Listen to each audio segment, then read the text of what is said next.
Sir, કઈ કઈ બેઠકો તમને એવું લાગે છે કે ત્યાં આમ આદમી પાર્ટી ખૂબ વધારે મજબૂત છે? ચૈત્ર વસાવાને પાછું એમના વિસ્તારમાં આવવું, છેલ્લી ઘડીએ પણ એ નિર્ણય હોય કે જે પણ હોય પણ કોર્ટે એમને ત્યાં આવવા માટેનું કહ્યું. એના પછી ત્યાં બહુ બધા સ્વાગતો ને બધું થયું. તો એ છેલ્લી ઘડીનું જે હોય છે એ બધું ઘણું ઇફેક્ટ કરતું હોય છે. આમ તો હર્ષ સંઘવીથી લઈને ભારતીય જનતા પાર્ટી આખી ફોજ ત્યાં ઉતારી હતી.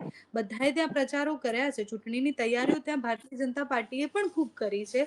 પણ આમ આદમી ફેક્ટર અને ચૈત્ર વસાવા ફેક્ટર કયા કયા વિસ્તારોમાં ખરેખર અસર કરી રહ્યું છે?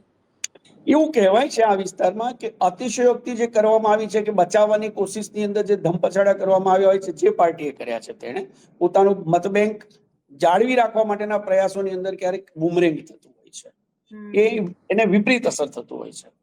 આ વિસ્તારની અંદર આપમાં ખાસ કરીને તમે જે પૂછ્યું એવું કે ડેડિયાપાડા, સાગબારા, ઝઘડિયામાં પણ ભારતીય જનતા પાર્ટી માટે બધાને એટલો એ છલકાતો નથી, પણ એમની જે રૂઢિગત મત બેંક છે એ કદાચ એને ફોલો કરશે જ, એ એમની સાથે રહેશે. પણ તરલ મતો હતા કે જે આ બાજુ કે પેલી બાજુ કોંગ્રેસ, ભાજપ કે આપ એની દ્વિધામાં હતા, એ દ્વિધામાં રહેલા મતદાતાઓનો સીધો ફાયદો આપને મળવાનો છે. અને આ જે 4-5 તાલુકા પંચાયતો છે તે નર્મદા જિલ્લાની જિલ્લા પંચાયત છે, તો તે નર્મદા જિલ્લા પંચાયતની એ આપને મળશે એવું કહેવું બહુ ઉતાવળું કહેવાય. પણ બેઠકો આપને વધારે મળી શકે છે.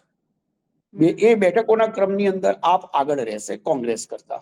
ભારતીય જનતા પાર્ટીની શક્યતાઓ વિશેષ છે. એ કદાચ એ પણ એટલા માટે કે જે રૂરલ મતો નથી, શહેરી એના ને એના એ હોય ને એ ઉમેદવારો જે જીતે અને એને લીધે સંખ્યા વધે તો, અને એને લીધે જિલ્લા પંચાયત ભાજપને મળે તો. પણ જે તાલુકા પંચાયતો છે ને તાલુકામાં ને ગ્રામ્ય વિસ્તારની અંદર આદિવાસી મતદાતાઓ છે, એમનો સીધો ઢોળ અને એમનું પ્રયાણ એ આપ તરફ વધારે છે. એ જનતાને ભારતીય જનતા પાર્ટી એટલી આકર્ષિત નથી કરી શકી. બધું જ કર્યું છે બેન, એવું નથી કે આખા આદિવાસી પટ્ટી પર કશું નથી થયું. જે ના થવું જોઈએ એ બધું જ થયું છે.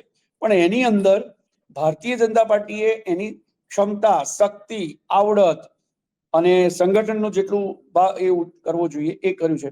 પણ આ બધા જ જાણે છે, આખું મીડિયા જાણે છે, આ બાજુનો આપણો ગુજરાતનો એ જાણે છે કે સૌરાષ્ટ્ર અને આ આદિવાસી પટ્ટી પર ભારતીય જનતા પાર્ટી તરફનો લોકોનો જે મોહ હતો એ થોડો મોહ ભંગ થયો છે. અને આ મોહભંગની અસર જી જી જી સર, જી સર. આ મોહભંગની અસર આ સ્થાનિક સ્વર્ગની જે ચૂંટણીઓ થઈ છે એમાં પછી નગરપાલિકા હોય, તાલુકા પંચાયત હોય, જિલ્લા પંચાયત હોય કે સ્થાનિક જે કઈ ચૂંટણીઓના પરિણામ આવવાના એમાં હું એવું માનું છું કે 5 થી 7-10% જેટલો બીજો ફરક પડે તો સત્તાના સમીકરણો ઘણી જગ્યાએ ઉલટસુલટ થઈ જાય.